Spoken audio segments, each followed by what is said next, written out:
Hello, ladies. This is the Alpha Woman One, aka the Alpha Womanpreneur, coming to you live this wonderful Saturday evening. And this evening, I am going to discuss a current event from this past week. I'm going to discuss Raven Symone being dragged on social media regarding her comments on the anti-woman misogynistic or misogynoiristic, the race-specific misogyny that's directed towards Black women. And we're going to talk about, was she right? And I am going to start by sharing my screen here. This article right here from Vibe.com. T.I. responds to Simone's controversial Instagram post. Okay, and this article here pretty much gives the background what went down. And some of the rappers came after her. Not Raven didn't post the original post. It was Speech, this rapper from the 90s conscious rap group Arrested Development, that posted a Instagram post about these rappers and their anti-woman lyrics. So let's read with me regarding what happened. Okay, after Raven Symone reposted a photo on Instagram of prominent rappers at Jay-Z's Roc Nation pre-Grammys brunch January the 27th and critiqued their success based on their troubled past, T.I., who's featured in the image, decided to speak out against Raven Symone's spiel, Ebony reports. Initially, the actress reposted an image of Jay-Z, T.I., Yo Gotti, and many others celebrating at the brunch with the caption, "A group of so-called successful Black men, minus Khalid racially, who became rich and famous from perpetuating the worst Black stereotypes to the ears and eyes of the whole planet, like drug dealing, pimping, murdering other Black men, and disrespecting Black women. I know making observations is being a hater. Cheers." Okay, so here's the post right here that she has reposted. Okay, and as it is said, Raven was not the original post. It was Speech of Arrested Development. And it didn't say that up here, but like I say, Speech was the original poster, and Raven agreed with him. And he's the one that made the caption, "A group of so-called successful Black men, minus Khalid racially, who became rich and famous from perpetuating the worst Black stereotypes to the ears, eyes of the whole planet, like drug dealing, pimping, murdering other Black men, and disrespecting Black women. I know making observations is being a hater. Cheers." Okay. All right. And it says, moving on, adding insult to injury, the 32-year-old also included a set of emojis to follow her message. And I guess they're talking about these right here under the caption. Under the picture. Swiftly after she received major backlash, she deleted the post and explained she did so because she didn't want her younger fans exposed to the nasty comments the image garnered. And here's a caption with a picture, rather. I keep on saying caption, but picture where she says where she deleted the post because she didn't want her underage fans to see it. And then moving on, but the backlash didn't stop there. T.I. fired back at her, posting an image of an Oscar Wilde quote, and called out Symone for being judgmental while not having a squeaky clean image herself. So here's T.I.'s post of an Oscar Wilde quote. And that's basically it of what went down.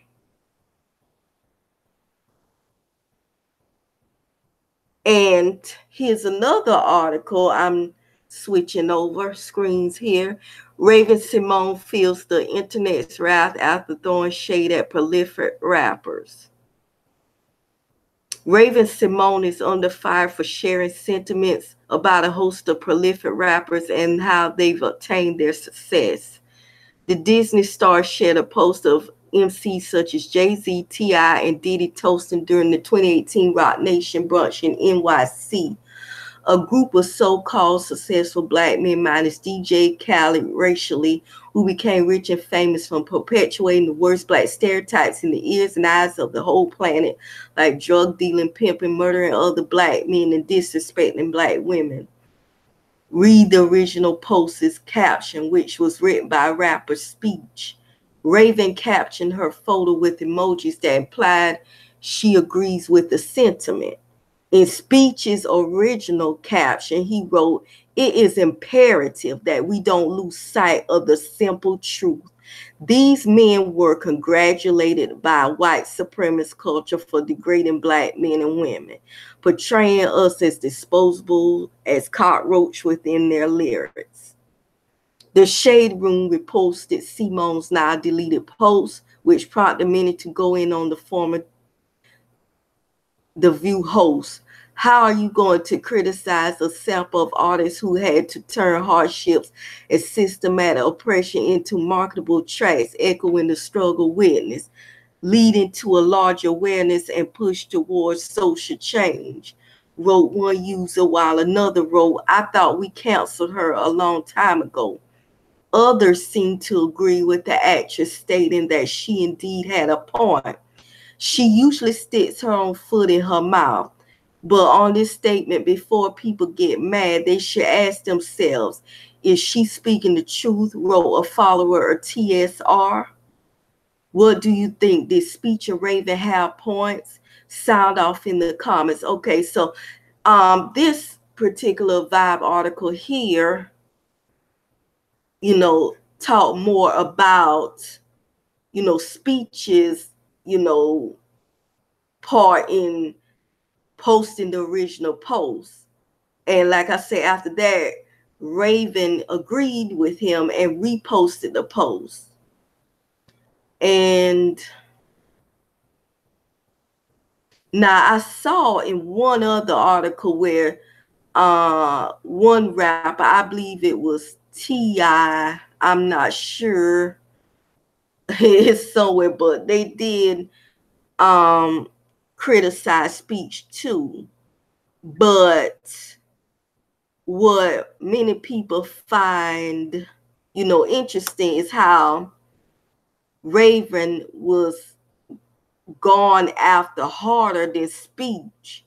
I mean, he's the one who posted the original post. So it's like, I don't know, for some reason they just went after Raven harder. And a lot of us suspect it's because, she's a woman. And a lot of times, it's noticed that when a black woman critiques the state of the black community, she is gone after harder than when a black man critiques it. So, that's what a lot of us believe. I do believe that's why she went after that. And then Raven has been side-eyed in the past for making, off statements. And for example, she had made a statement to Oprah that she's not African American, she's American. A lot of people took that as she was denying her blackness, so she really got a big side eye from people from that, and that had put a bad taste in a lot of people's mouth about her. And so she lost a lot of fans because of that. I sure did, side out her, because clearly when you look at her, you see a black woman. So, I mean, that was, she put her foot in her mouth that time, but this time she did not put her foot in her mouth. And I want to say that Raven, first of all, Speech and Raven are not the only ones who have criticized the anti-woman, misogynistic lyrics in rap. I mean, this has been going on a long time, where you had people saying how this rap music was destructive and just corrupting our youth. And you had other people that, fought against that and was defending the rap lyrics. And I am going to go back to the main page. Okay, I'm going to go and look at this article here, where this person on BT.com says, "Dear Raven Symone, successful black rappers are not your murderous, drug dealing scapegoats. Let's step out of the sunken place for a minute."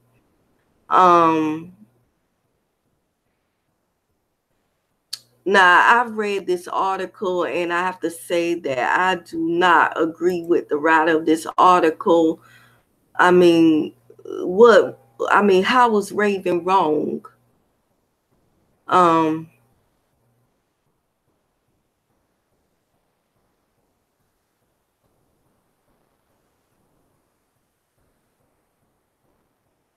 What could have been?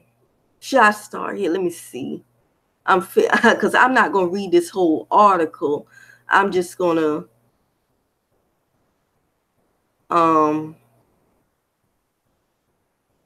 okay, I'm going to start here. I bet misinformed. Raven's implication is concrete. Sins of the street should not be inspired as black men's cold cracking formulas for wealth and prosperity. However, that photo, those men in her point are disjointed. The heirs of their former pre-elitism's lifestyles were never catalysts to fame and fortune, but convictions that motivated their hunger for more, for better. Had Raven used the same hand she so often reaches for black damnation with to grasp a deeper understanding of black elevation, instead she'd realize that they are in fact antithesis of the very stereotypes she cursed. Before his trophy wall towered with the 21 Grammys. Hold on, y'all, I got a call. Hold on.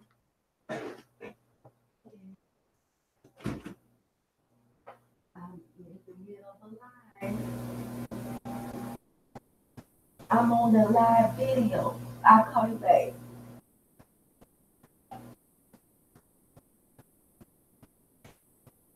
All right, y'all, I'm back.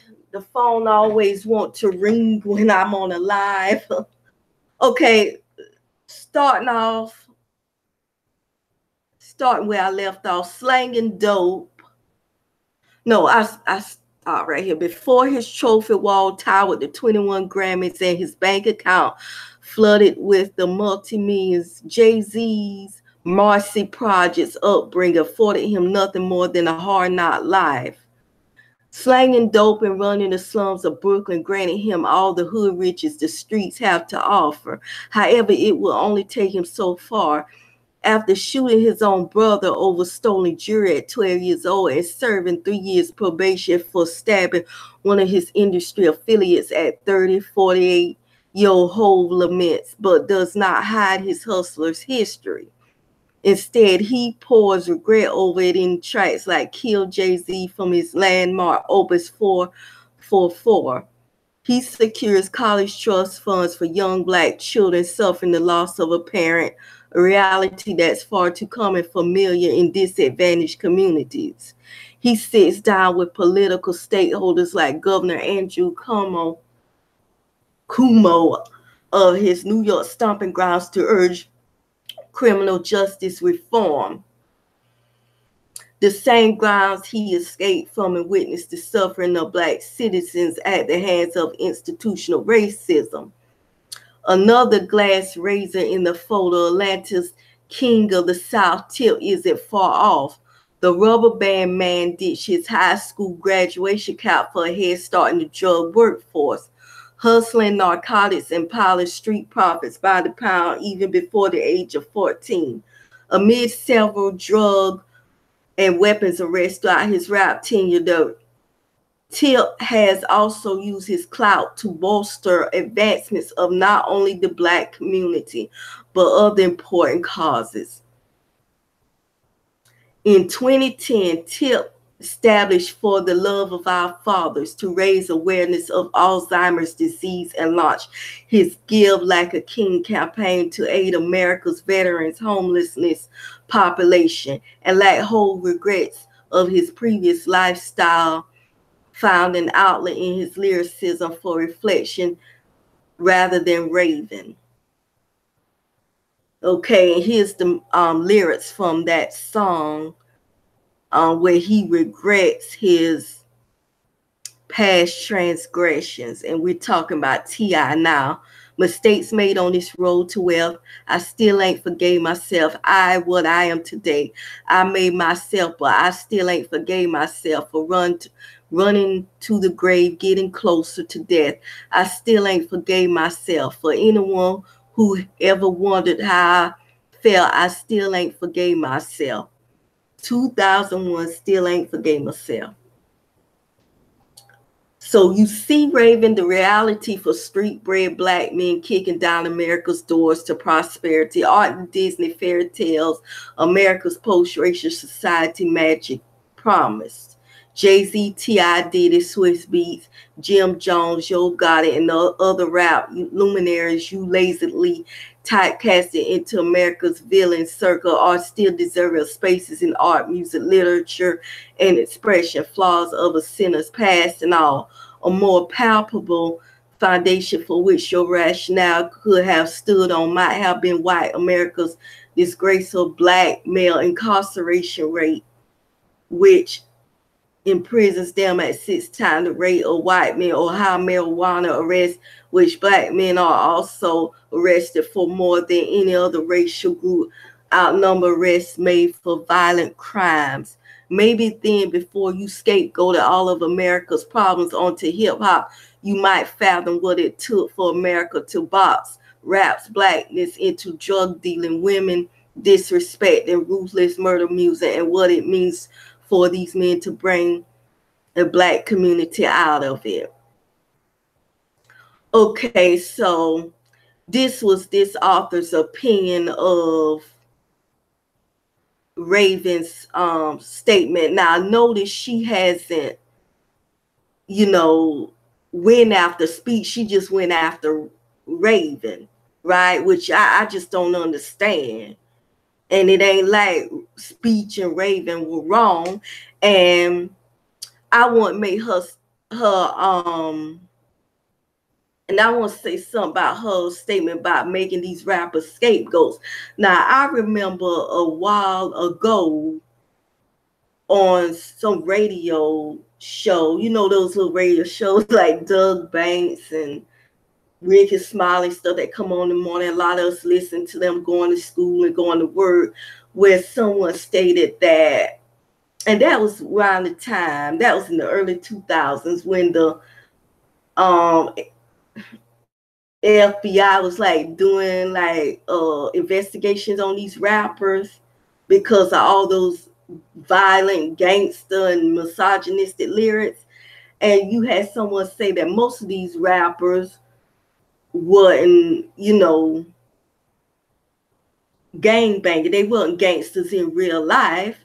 Now, from what I see, if they didn't grow up in bad neighborhoods, they tried to emulate that lifestyle they sang, they rapped about, you know. So I mean, you know, this author's, you know, her statement just don't make no sense to me. Okay, they may not, some of them have done that in the past, and like she said, they sorry for it now. Yeah, because they older now and they see the errors of their ways, which I mean, when you get older, you're supposed to get wiser, but still, you know, the damage has been done. You know, the damage has been done, which is why the community looked the way it does now. You know, and then there was another article that came out in which, and I'm gonna switch screens here, Damon Dash, this is from Atlanta Blackstar.com, where Damon Dash joins others in hip-hop who regret disrespecting women. So these rappers are basically admitting that their lyrics cause damage. So what that author said in that this article, other article from BET going after Raven, it's just, I mean, I don't agree with her. Yeah, they might not be drug dealers now, and they was in the past, and they have cleaned up, but still, they know that their lyrics was damaging to the community and to the world. And they probably knew it back then while they was doing, probably, I say they did. They most likely knew it. They did know it back then, too, that those lyrics were damaging. If they didn't live the lifestyle, it was still damaging. You know, so, and now they expressing regret about it. But see, they didn't care back then because, you know, they was making millions off of disrespecting black women. And then it's too late now. They ain't gonna get the money back, is they? I mean, okay, I guess like the author said in, I'm going back this article right here, talking about how Jay-Z and T.I. giving back to the community. You know, I guess they trying to correct their sins now. So, but like I said, the damage is still done. So, I mean, and I'm going to get to this in a minute. Like I said, had people back, even back in the 90s, trying to tell these rappers to stop it. And they just kept right on. But right now, I'm going to go over this article. So, on Monday, and this article came out on December 6, 2017, Damon Dash spoke to DMC and addressed his past misogyny, which he regrets. The way Dash sees it these days, there was no real punishment for disrespecting women during his hip-hop heyday. See, that's how I say, that's why they did it, because there was no punishment. And they knew it was wrong, but they knew they wasn't going, there was no repercussions, so they kept doing it.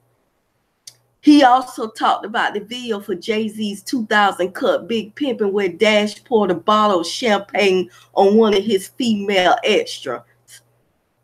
And here's the video right here. I'm not going to play it. It has a lot of, you know, cursing and stuff in it, misogyny, but I'll move on. When I was young and in hip-hop, I knew that with disrespecting women, you got a positive response from it, he explained. I look at the things like Big Pimp and I'm embarrassed by it. I wouldn't want my daughter to go through that. And if I ever saw my son Boogie doing that, we would have some serious issues. When I had daughters, I realized that I would never do anything to a girl that I would want done to my own daughters. Now, see, that's another thing I noticed. Why it takes them to have daughters to understand, you know, that disrespecting women is wrong.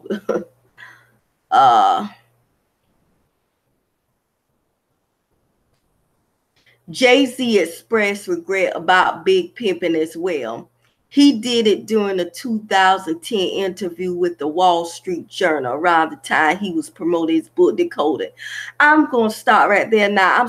I know some of you may have comments, and if you are commenting, I will, get back to your comments at the end of this live. The phone again. Call from Joe. They're gonna have to wait. Okay, some lyrics become really profound when you see them in writing, not Big Pimpin'. That's the exception. He admitted it was like, I can't believe that, and kept saying it. What kind of animal would say this sort of thing? Reading it is really harsh. Okay, and then Snoop Dogg had a slightly different take than Jay-Z about the lyrics he wrote in the past that degrades women. He didn't express regret like the New York native, but he did show similar growth. In fact, Snoop said his misogynistic lyrics should be used as a barometer to measure how far he's come. Okay. Definitely my attitude exchange towards women, he said in an interview with Sky News. I am more sensitive and more vulnerable writing wise and accepting a woman for being a beautiful person as opposed to me saying she's a B or H, because that was how I was trained when I first started. So I have no regrets. Snoop also said that marriage changed him and it helped him recognize how big of a role women played throughout his life. As I grew, I fell in love with my wife and started to love my mother, my grandmother, my daughter. I understood that what a woman was, and I started to write about and express that, he explained. Once I figured out there was room to grow and learn and to be a better person, then I incorporated that in everything I was doing. I don't feel like you should be ashamed or mad about not knowing. If you don't know, you don't know. Okay, I don't know where I'll go with that. I believe they knew. They just didn't care because all they saw was dollar signs. Now, this is a pretty long article, and I put it in the description so you all can read from the Atlantic Black Star. But I just wanted to go and talk about move on to how you had people ever since the 90s speaking out against or longer speaking out against this anti-woman misogynistic rap. And I'm going to talk about Miss C. Delores Tucker. Now, for those of you that don't know her, Miss C. Delores Tucker was an American politician, civil rights activist. Tucker is perhaps best known for her participation in the civil rights movement, her stance against gangster rap music beginning in the early 1990s. Okay? And here's some of her political achievements. In 1971, Tucker became the first Black female Secretary of State when Pennsylvania Governor Milt Schaap appointed her Secretary of Commonwealth of Pennsylvania.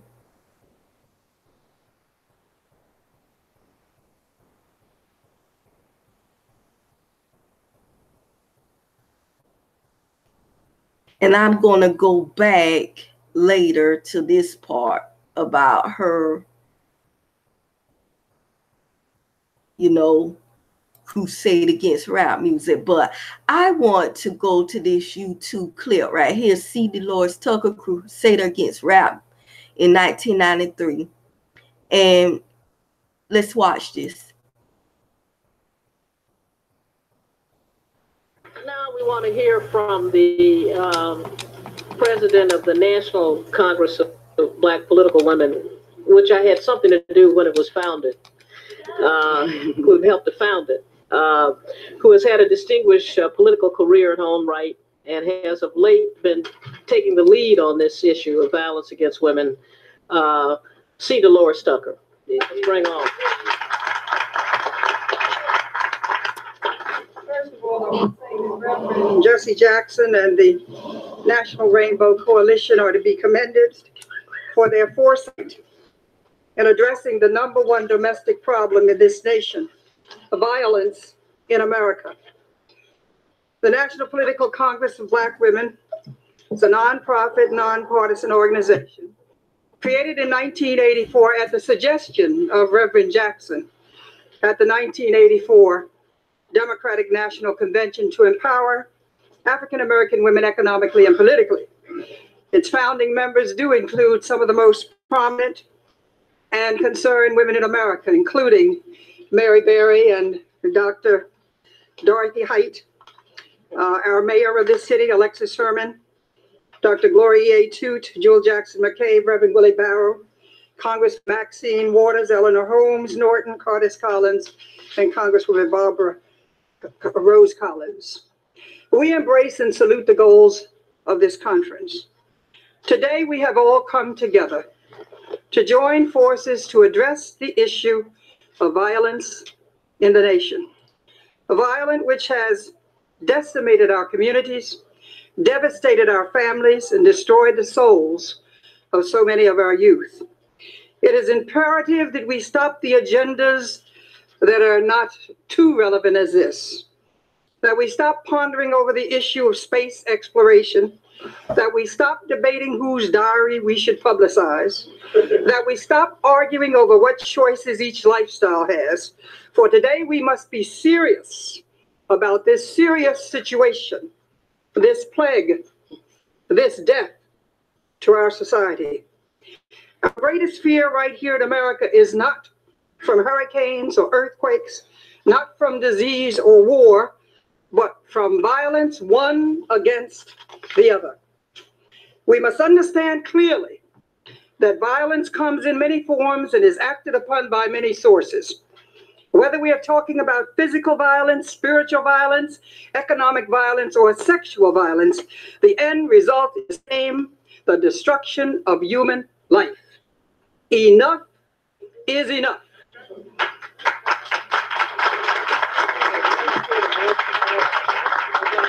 And I'd like someone to bring me what made me say enough is enough. Where's my graphic? Bring it up here, please, somebody. I am here to put the nation on notice that violence perpetuated against women through the music industry in the forms of gangster rap and misogynist lyrics will not be tolerated any longer.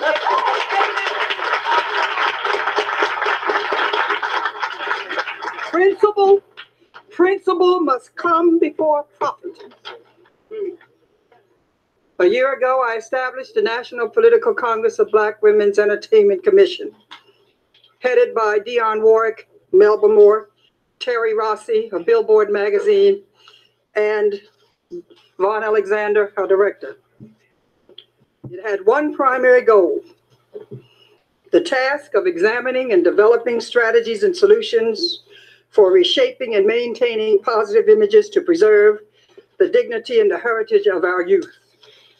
Instead of continuously exposing our youth to negative media that distorts their images of male-female relationships, that undermines the stability of our families, communities, and nation by encouraging violence, abuse, and sexism as acceptable behaviors, and perpetuates the cycle of low self-esteem of African American youth. Thus, images that degrade our dignity and are an insult to our children, our families, and communities concern us too. And that includes all this gangster rap and misogynist lyrics. Music that glorifies and promotes violence with guns, knives, or drugs, and denigrates and defames women. And with the release of Snoop Doggy Dogg's debut album, Doggy Style, that includes artwork that is nothing but pornographic smut, available to any child to go in and buy with the album and with a record. That has got to stop. You want to know why I'm on the warpath? When I saw this, I said, that's it. We march again, and we're going to keep on marching and demonstrating truth.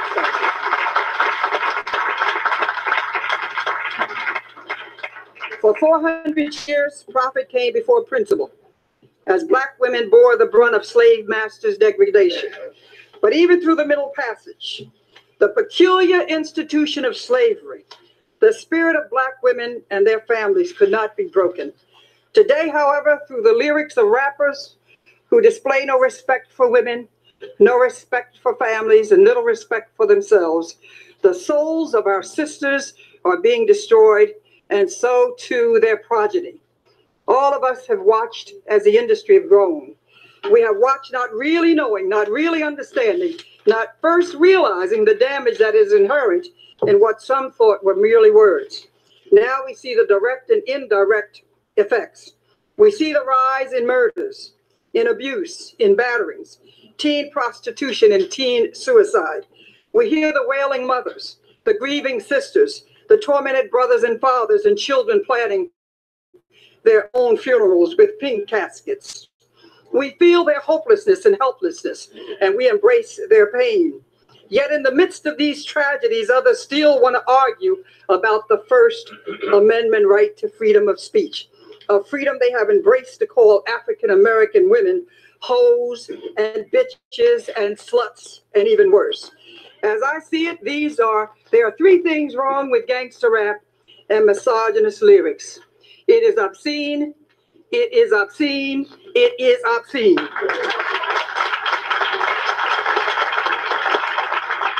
In my view, it was never intended by the founding fathers of this nation that First Amendment rights were meant to protect obscenities. And if there were founding mothers, it would have been more explicit about what the First Amendment meant. Obscenity has long been an exception.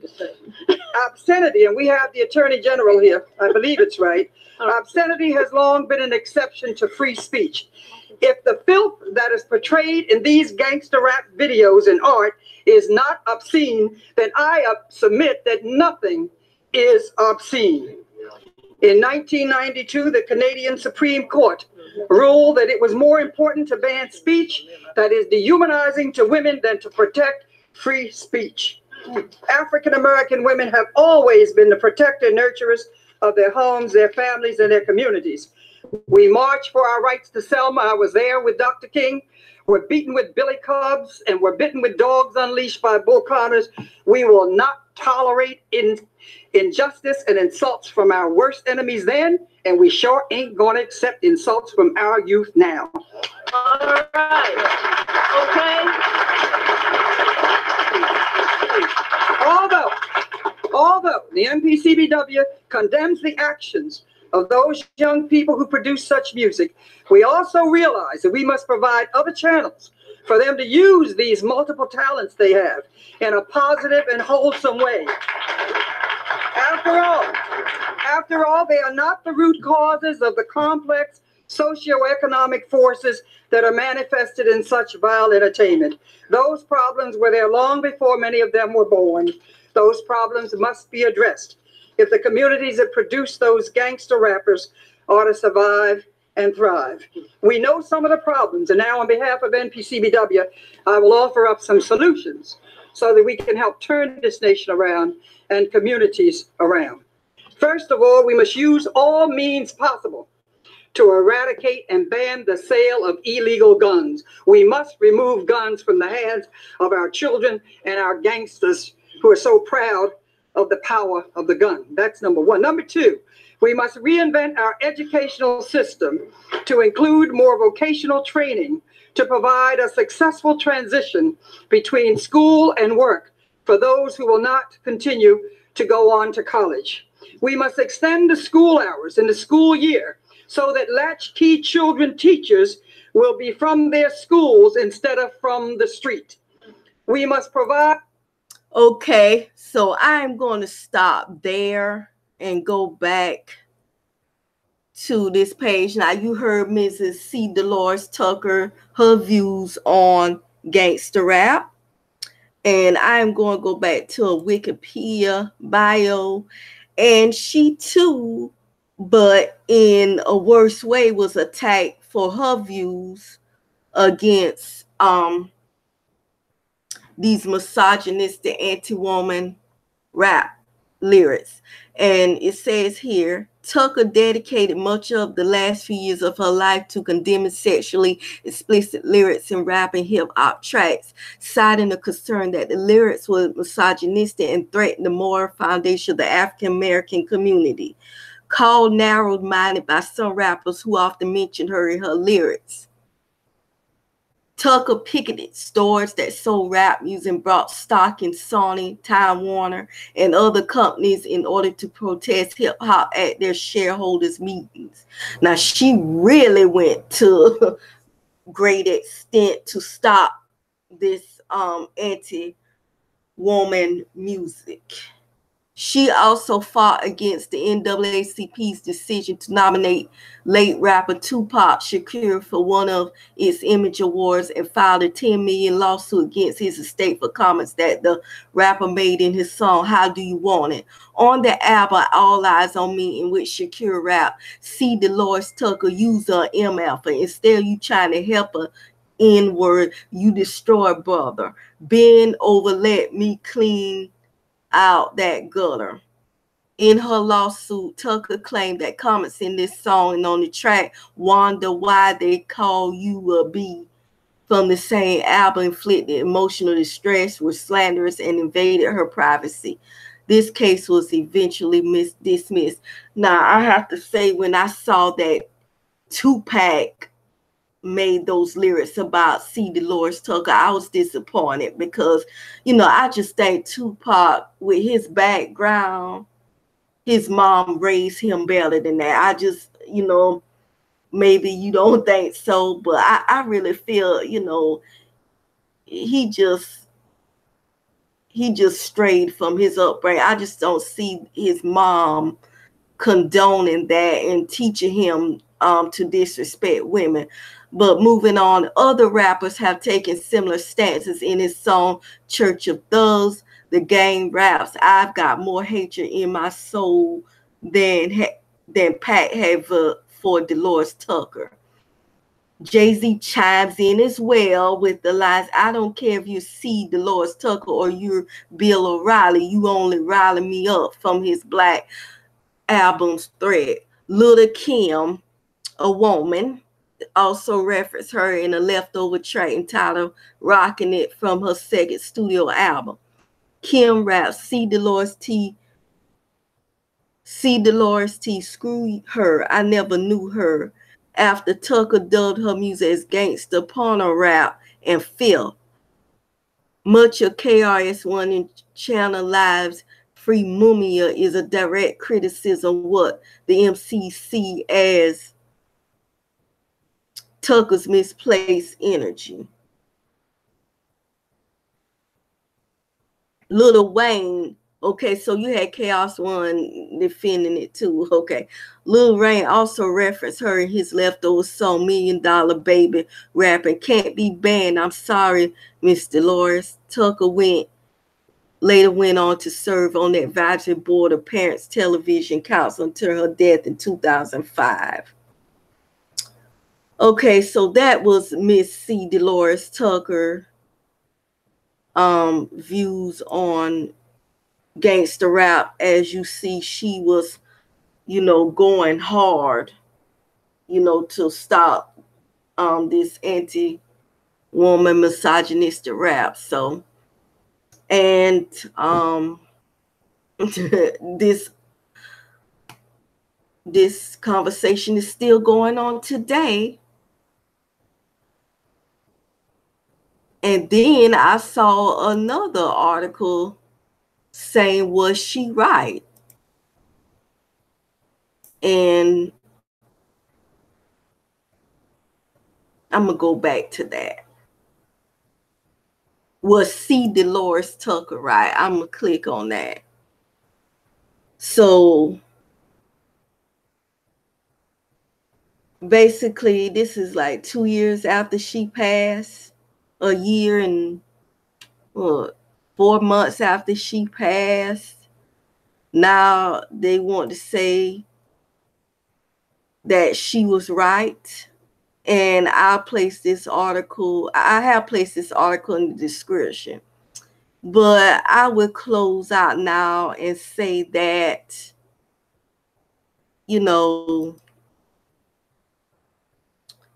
Miss Tucker was right. And as with Raven, this rap music has, this is just didn't do the community any good, and a lot of people, fought against her and called her all kind of names. And now, like with Speech and Raven, mostly with Raven, attacking them for speaking out that this rappers have made money, careers off the denigration of Black women. So,